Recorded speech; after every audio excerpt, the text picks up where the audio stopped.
Good evening everyone, কেমন আছেন সবাই? আমরাও ভালো আছি।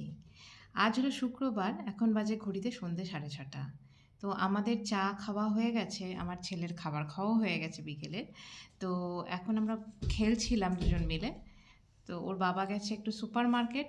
আমার সারা সপ্তাহের বাজারটা শুক্রবারই করা হয়। আর আমি আজকে যাইনি, কারণ বাইরে প্রচণ্ড বৃষ্টি পড়ছে আর ঠান্ডা ঠান্ডা হাওয়া দিচ্ছে।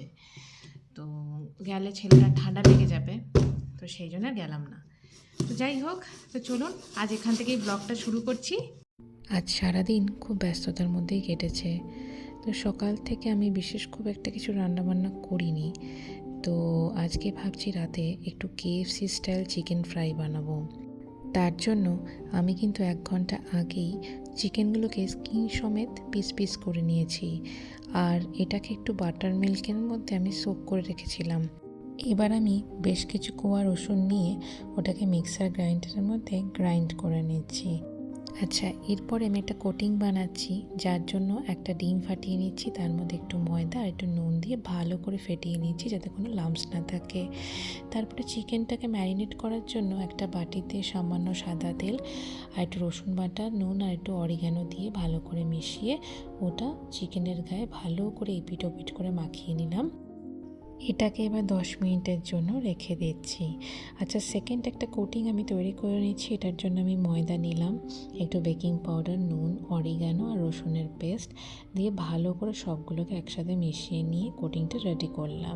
এরপর চিকেনটাকে প্রথমে ডিমের মিক্সারের মধ্যে ডুবিয়ে তারপর ময়দার মিক্সারের মধ্যে কিন্তু আমি হালকা হাতে ভালো করে মিশিয়ে নিচ্ছি। প্রথমে হালকা হাতে করে নিয়ে তারপরে কিন্তু এরম জোরে জোরে প্রেস করে করে কিন্তু আমাকে মেশাতে হবে। দিয়ে তেলে দেওয়ার আগে এক্সেস ময়দা যেটা আছে ওটাকে ঝেড়ে ফেলে তারপরে আমি কিন্তু তেলের মধ্যে দিয়ে দিচ্ছি। আর আমাদের গ্যাসের ফ্লেমটা কিন্তু লো টু মিডিয়াম আছে করে রাখতে হবে। বেশি হাইতে করলে বাইরের কোটিংটা ফ্রাই হবে কিন্তু ভেতরের চিকেনটা কিন্তু সেদ্ধ হবে না।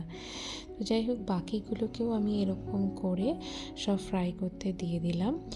আর এটা প্রথমে একটা 80% আমাকে ফ্রাই করে নিতে হবে, নিয়ে তুলে রেখে দেবো 10-15 মিনিটের জন্য। তারপর সেকেন্ড আর একবার আমাকে কিন্তু ওটা ফ্রাই করতে হবে, মানে দুটো লেয়ারে কিন্তু এটা ফ্রাই করতে হয়। প্রথমে 80%, তারপরে ফুল ফ্রাই। যাই হোক, আমি এটা মোটামুটি আমার 80% ফ্রাই হয়ে গেছে। তো আমি তুলে নিয়েছি, নিয়ে আবার 10-15 মিনিট রেখে আমি সেকেন্ড ডিপ ফ্রাই করতে আবার দিয়ে দিলাম। ডিপ ফ্রাইয়ের টাইমে কিন্তু গ্যাসের ফ্লেমটা একটু হাইয়ের দিকেই থাকবে। তো আমার সবগুলোই এখন ফ্রাই করা হয়ে গেছে। তা আজ এখানেই ভিডিওটা শেষ করছি। টাটা।